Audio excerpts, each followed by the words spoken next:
Salut mes belles. Alors, je reviens aujourd'hui avec un tuto make-up encore. Et là, tel que vous pouvez me voir, je suis au naturel. Vous le voyez, parce que j'ai deux petites marques ici. C'est des petits boutons. Alors, après avoir fait un smoky vert, donc avec des yeux très chargés, tout ça, j'ai envie de revenir sur quelque chose de beaucoup plus naturel et je dirais que c'est un petit peu la manière dont je me maquille au quotidien. Donc voilà, quelque chose de très nude, de très simple, de très passe-partout. On y va. Alors, je vais commencer avec une BB cream de chez La Roche-Posay. Parce que maintenant, même les laboratoires, même en parapharmacie, on peut trouver des BB cream. La Roche-Posay est, je crois, un des premiers à le faire. Donc, elle existe en deux teintes, en teinte claire et teinte médium. Moi, j'ai pris la teinte médium. Je dois dire que la teinte claire, je pense, aurait été beaucoup plus adaptée. Mais en fait, ça fait pas une grosse démarcation, ça fait pas une différence phénoménale sur une fois appliquée. Donc voilà. Alors, on y va. Alors, cette BB cream, ça fait maintenant 10 jours que je l'ai achetée. Et je dois dire qu'elle est assez sympa. Moi, je poudre quand même parce que j'ai une peau mixte. Mais sinon, elle est sympa. Je vais peut-être mettre une pince dans mes cheveux pour éviter de toujours avoir à mettre les mains dedans. Donc, j'ai pris une bonne quantité de BB cream. Je la fonds et puis je l'applique comme ça, à la main. À la main et un peu à l'arrache, je dirais. Voilà.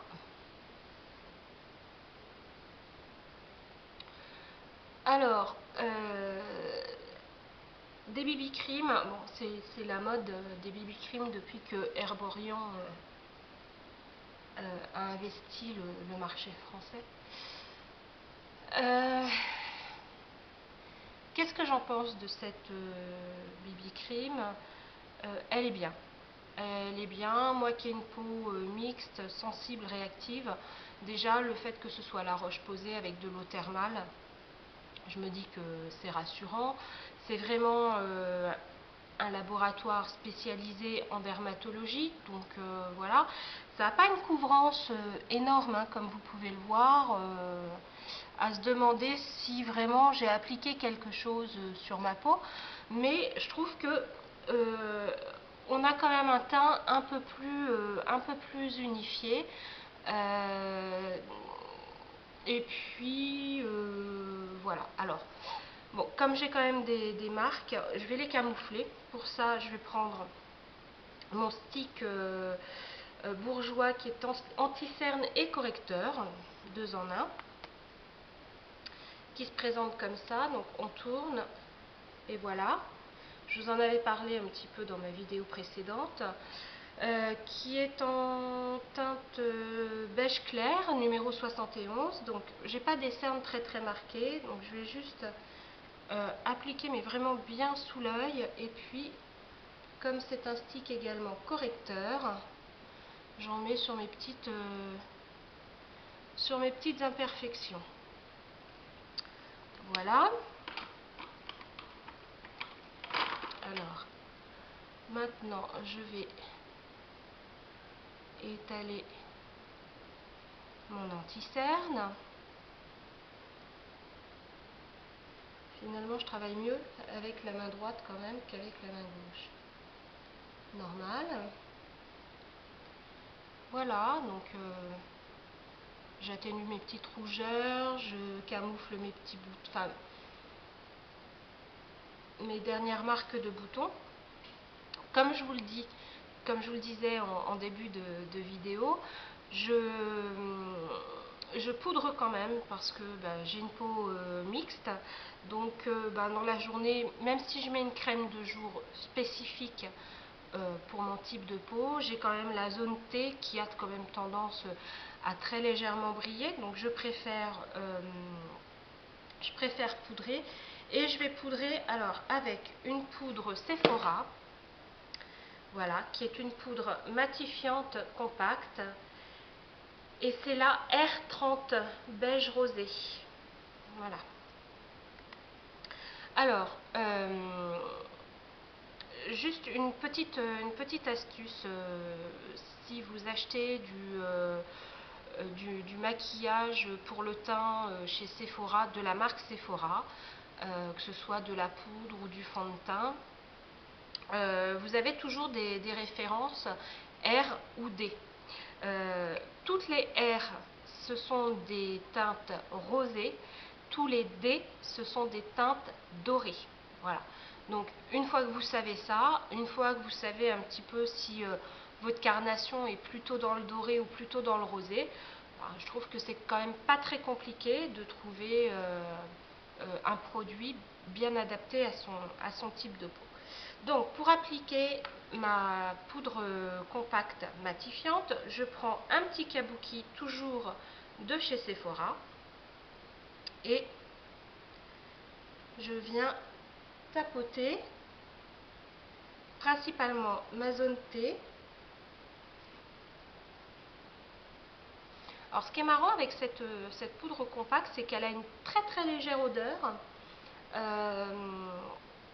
Elle sent très bon, hein. Moi les odeurs ça me pose pas de problème, mais ça me fait penser un petit peu aux poudres de riz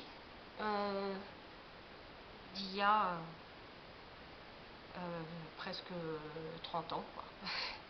Je me rappelle, mon parrain était pharmacien et il me ramenait toujours les présentoirs de maquillage de sa pharmacie quand c'était plus exposé, quoi. Et c'était marrant parce que je mettais toujours mon nez sur les produits pour sentir, et en fait ce qu'on appelait la poudre de riz il y a des années de ça avait à peu près la même odeur. Enfin bref, voilà, la page Antiquité est fermée.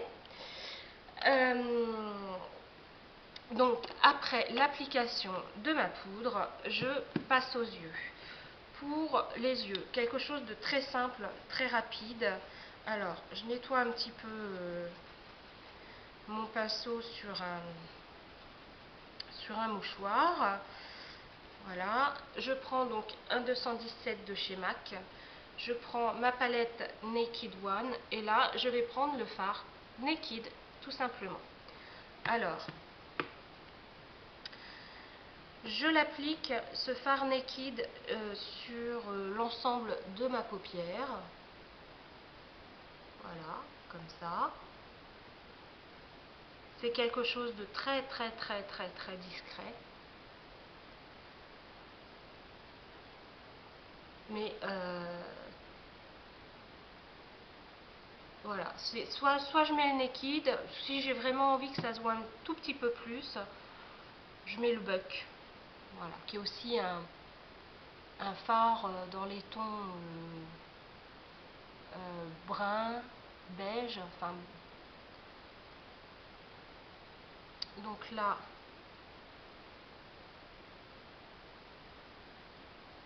voilà. J'en ai fini avec mon fard Naked. Ce que je peux faire éventuellement, c'est mettre un tout petit peu de fard Virgin sous le sourcil pour apporter une petite touche de lumière.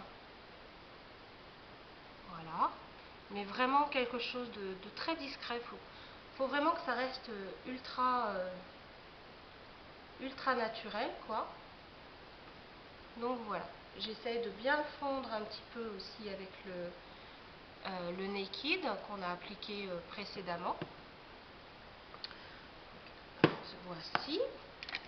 Je prends ensuite un crayon. Alors c'est un bout de crayon.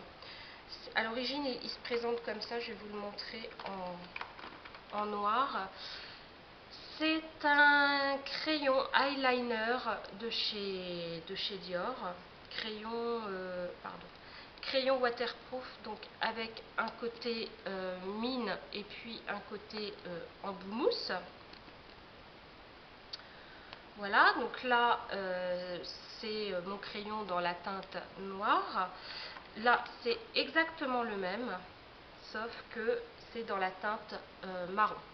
Voilà, donc c'est vrai que moi j'ai une peau très claire, j'ai des yeux verts, même si ça se voit peut-être pas énormément à la caméra. Mes yeux sont verts, et là maintenant avec mon crayon, je vais me faire un ras de cils supérieur avec mon crayon donc marron. Donc je vais vraiment en ras de cils.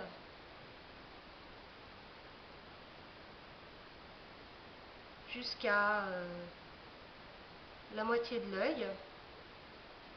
Et je fais pareil au ras de cils inférieur, mais vraiment sur, je dirais, à peine un tiers de l'œil, quoi. Voilà. Je vais faire pareil sur l'autre œil. Donc en ras de cils jusqu'à la moitié de l'œil. Et en ras de cils inférieur sur un tiers de l'œil. Maintenant que mon crayon est appliqué, bien sûr, je vais l'estomper. Alors, pour estomper mon crayon, je vais prendre un petit pinceau de chez Sephora, voilà, qui a vécu parce qu'il n'y a même plus de numéro, rien. Et je vais venir estomper donc le trait de crayon que j'ai fait. Je vais le faire donc toujours vers l'intérieur de l'œil et puis un petit peu en remontant sur la paupière, mais vraiment très légèrement. Voilà, je vais bien vers l'intérieur.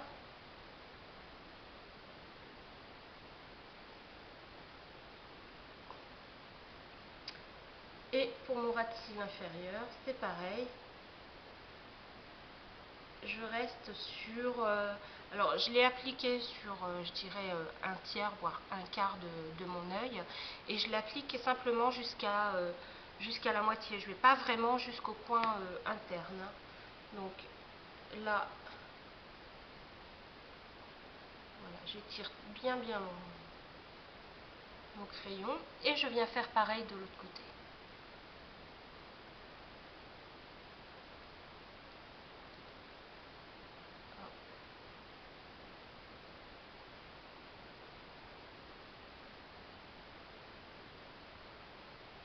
Je fais pareil au ras de cils inférieur et je l'amène jusqu'à la moitié de mon œil. Voilà. Donc voilà déjà ce que ça peut donner après estampage du crayon. Je viens maintenant mettre du mascara et pour ce faire je vais mettre le Colossal Volume Express de chez Je mets Maybelline, et là je dis spéciale dédicace à Marie la myope. Voilà, donc j'ouvre mon mascara et j'applique tranquillou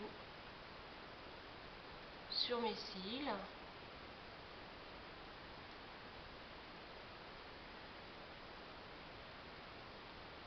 Alors j'avoue que effectivement, hein, comme Marie la myope, oui Marie, hein, je vais pas toujours dire Marie la myope, comme Marie, j'ai vraiment un problème avec la brosse, mais bon.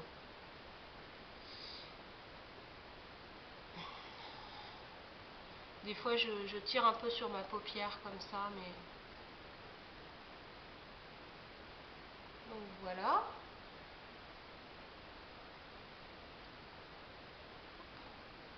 Je fais les cils inférieurs. Alors avec une grosse brosse comme ça, c'est vrai que c'est pas évident.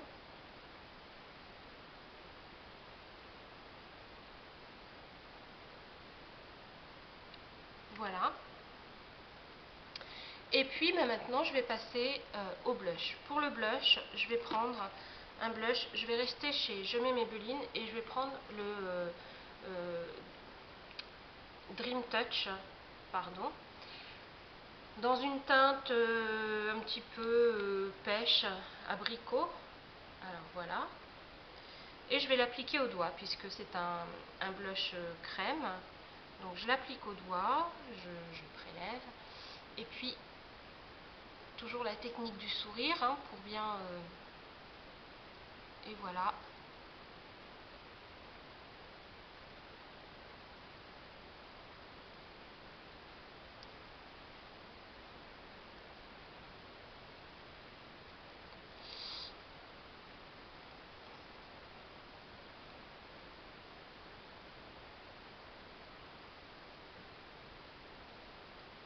Donc voilà un côté de fait.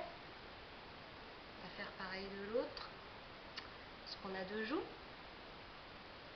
Donc voilà.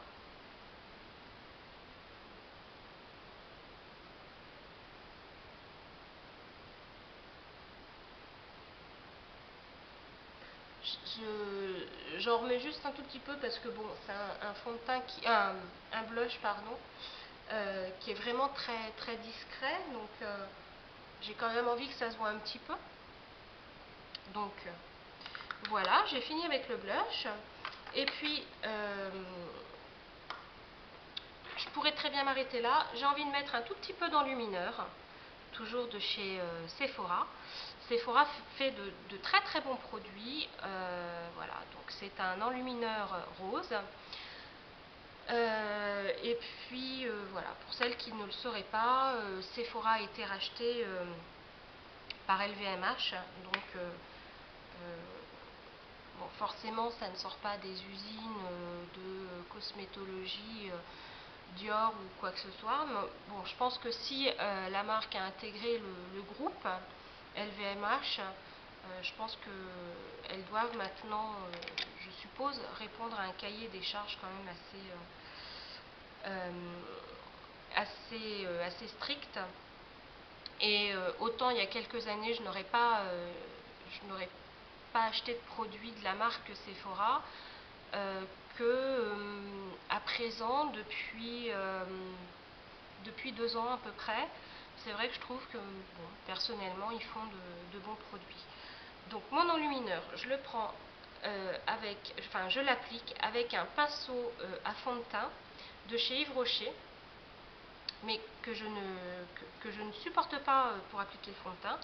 Donc c'est mon pinceau à enlumineur et je viens l'appliquer vraiment sur l'os de la pommette, si toutefois j'ai un os sous ma pommette, parce qu'elles sont tellement charnues. Et voilà. Donc c'est quelque chose quand même qui reste très discret,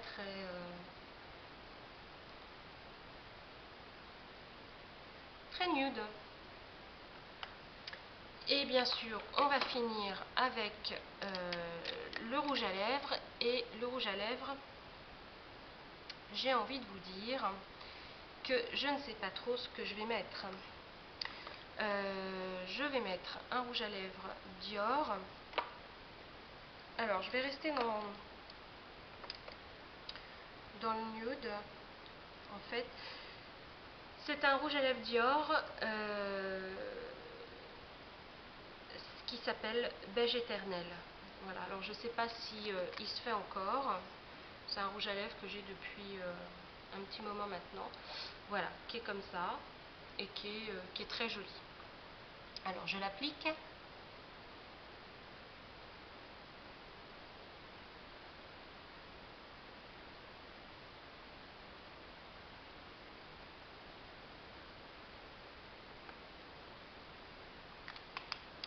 Voilà. Et bien, c'est terminé donc pour mon look du jour. Je vais peut-être retirer ma barrette. J'aurai l'air un peu moins ridicule si je sors. Alors, c'est terminé pour le look du jour. Donc vous voyez que c'est quelque chose de très naturel, de très passe-partout, qui s'adapte vraiment à toutes les tenues. Moi, c'est vraiment ce que j'aime au quotidien parce que ça met juste en valeur le visage, les yeux. Ça me donne un teint juste un peu plus frais, euh, un peu plus net. Enfin voilà, c'est pile poil ce que j'aime faire. C'est quelque chose qui prend pas de temps. Et voilà, je pense que ça peut s'adapter à toute carnation, quoi. J'espère que ce tuto vous aura plu. Et puis, je vous dis à très vite pour de nouvelles vidéos. Bye bye.